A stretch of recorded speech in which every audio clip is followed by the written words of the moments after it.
Dophawa kaisa raita sitra tongmung belaino awai ungjak tabuk hik sai tongwi bote khoroksa borok bai chasmaio tongwi dophani habono sitra khlai tongkha baksa borok omahai tongmung bai dopha simi hamya ungya bwsa butui rokni thinangbo kuthuk monak lamao kmai payo omahaino kaisa belaino selengjaknai tei jolijaknai patimung patikha killa amchaini tulsiram kami o khungsa nukhungo bwsani mung Govinda jamatia baithani jora bo BSF ni sengkrak tei Bihik ni mung Anita jamatia borokni khorokni bwsa tongo khoroksa bwrwi tei khoroksa sajala bwsai Govinda jamatia Bihik Anita jamatia tongwi bote khoroksa bwrwibai hamjaklaimani halok kubulkha aboni bagwino bisini ungwi thangka Bihik tei bwsala no sak nangliya kahamke cherya tei naibo naifailia Bihik bwsa bwtuikhe tongkha bwsai bisi kwdungma nogo phaya tei khoroksa bai hamjakma halok kwrwngjak hwnwi sai khwnarikha Bihik Anita jamatia Ani bumung hingke Anita jamatia ani para hingke twino kami hingke ani bwsai ni para hingke tulsiram ani bwsai ni bumung hingke Govinda mani jamatia bo kaisa post khai tongmani BSF 183 Battalion hingke age nukhung kahama tonglaimani tabok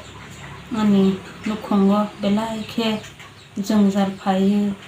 bwsa ma poreliya bwsa khorok usukni ni bwsa khorokni tongmani sala khoroksa bwrwi khoroksa bwrwi hingke poraini tongo sala hingke ma poreliya rang kwrwi ni bangwi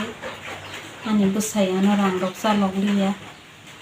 bwrwibai chasmaio tongmani bangwino nukhungo jungjal wngwi tabuk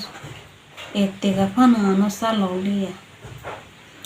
hingke bwrwi khe byangni klai bwrwi hingke teilamura wa thwilangni bwrwini bumung rajani sakhi jamatia buphani bumung hingke guru sadam jamatia bobo kaisa post khai riti arung phaijak boni baba hingke nirok nini bwsai maikhe nokni kamawi bwrwini yang thangwi chasmaio tongwi mani nirok waisa sadu thangkha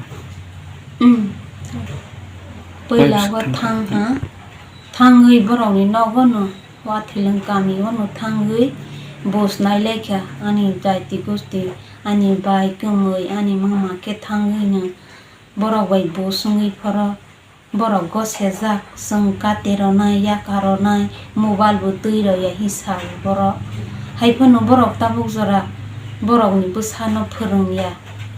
homa haikesi teisi usulagwi borok chasmaio tongroi no tongo hingke koi bosorok wngkhana nini bwsai amaikhe alka bwrwibai chasmaio tongmani bo bai chasmaio tongmani 2 bosor lailaha bwrwibai chasmaio tongmani no siwi no ang mana khairukjak nimang sarok wngwijak nalaya hwnwi no salayo kokbile no bosungwi saphoro khe knwnwi no salai tongo haifano hai hai tei waisa haino hai bo suti phaiwibo ani oro phaiya ni ang haino hai bono sipiwi ang bono thangnai phaikha aporo khe teilamura thanao janogwi ani ani mama ani bufayong bai baba ani bwsa soho keno ang borok no chasmaio tongmani bwrwibai chasmaio tongmani nono ang thangwi borok bara tongroi tongo barao no ang borok no rongmwikha police rok bai khe rongkha aporo teilamura thanani police rok bai borok sungjakha naya hwnwi no gosejak application chuilaiwi oro suilaiforo borok soiro laijak naya hwnwi bo salaijak haifano hai haiko tabok jora yakaya ang bono naisingwi khalowi tongwi tabok jora ano rang puisa chalogya hingke ning Nini bwsai ni thani tabuk toma nai. Ani bwsai ni thani ani ma thainaigu ani bwsani prai pot ma thainaigu haino tabo crisis so tongma ba tabuk live o phai masa phaila ha. Shuti phaige nogo bihik bwsa bai tongya te khoroksa bwrwibai bara nogo thangui tongoyo hini saka bihik tabuk bihik onita jamatia ni kaisa no sanmung bini manthaino rina ungthon bwsai Govinda jamatia bwsa rokni rungsrungni bagui te thangui chai thangna bagui no tabuk koktwma thumnai rokni bisingtui o sanmung no te saka bihik onita jamatia. Bio report Kokharang.